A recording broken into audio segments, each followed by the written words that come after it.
Hello बच्चों, कैसे हो आप सभी लोग। आई होप आप सभी लोग बहुत अच्छे होंगे। मैं आप सभी का स्वागत करती हूँ अपने channel KV law in Hindi पर। हमने अभी तक 6 क्वेश्चन डिस्कस कर चुके हैं। आज हम 7 नंबर क्वेश्चन डिस्कस करेंगे जो पेटेंट से रिलेटेड है।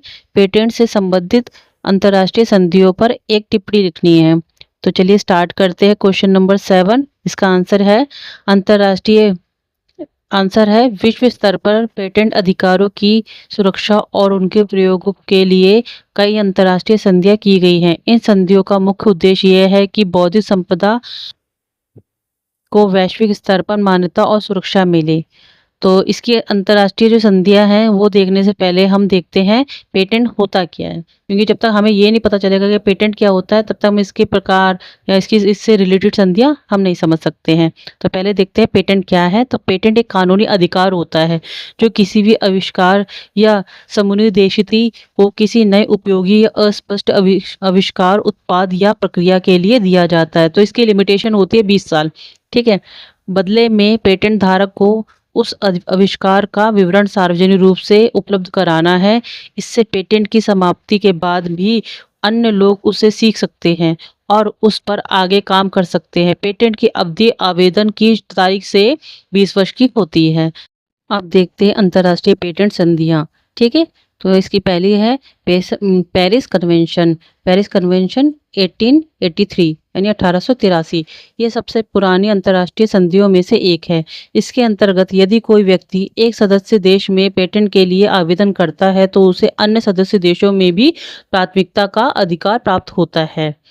सेकंड, वर्तमान में 175 से अधिक देश इसके सदस्य हैं।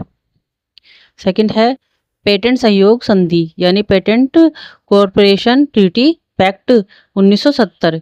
ये संधि विश्व बौद्धिक संपदा संगठन यानी WIPO द्वारा प्रशासित है। इसके माध्यम से आविष्कारक एक अंतर्राष्ट्रीय आवेदन दाखिल कर सकता है जो सभी सदस्य देशों को मान्य होता है।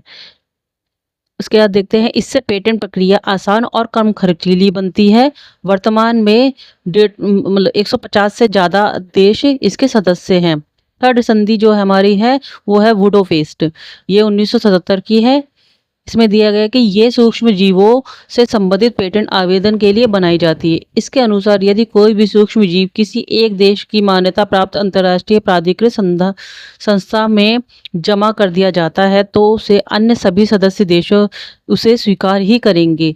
चौथा है ट्रेड संबंधित बौद्धिक संपदा अधिकार समझौता 1995। ये विश्व व्यापार संगठन यानी WTO के अधीन लागू हुआ है। इसमें पेटेंट, कॉपीराइट, ट्रेडमार्क, औद्योगिक डिजाइन आदि सभी बौद्धिक संपदा अधिकारों की न्यूनतम मानक सुरक्षा का प्रावधान है। सभी WTO सदस्य देशों को इसे लागू करना अनिवार्य होता है। अब देखते हैं कि ये पेटेंट अंतर्राष्ट्रीय ट्रीटीज के जो पेटेंट है वो कानून में कैसे कैसे चुनौतियों का सामना करते हैं। तो पहला है भिन्न राष्ट्रीय कानून। भिन्न देशों में पेटेंट नियम अलग अलग होते हैं जिसके कारण से पेटेंट योग्यता और प्रवर्तन में असंगतताएं उत्पन्न होती हैं। दूसरा, प्रवर्तन संबंधी मुद्दे। राष्ट्रीय कानूनी प्रणालियों पर निर्भरता के कारण पेटेंट अधिकारों को वैश्विक स्तर पर लागू करना कठिन हो जाता है। थर्ड है पेटेंट ट्रोल।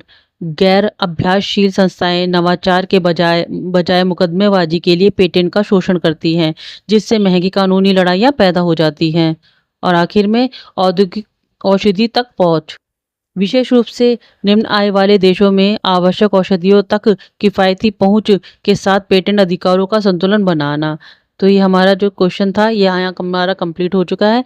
यदि आपको मेरा पढ़ाया हुआ समझ में आता है तो मेरे चैनल को लाइक कीजिए, सब्सक्राइब कीजिए और अपने दोस्तों के साथ में शेयर कीजिए। सॉरी। राधे राधे।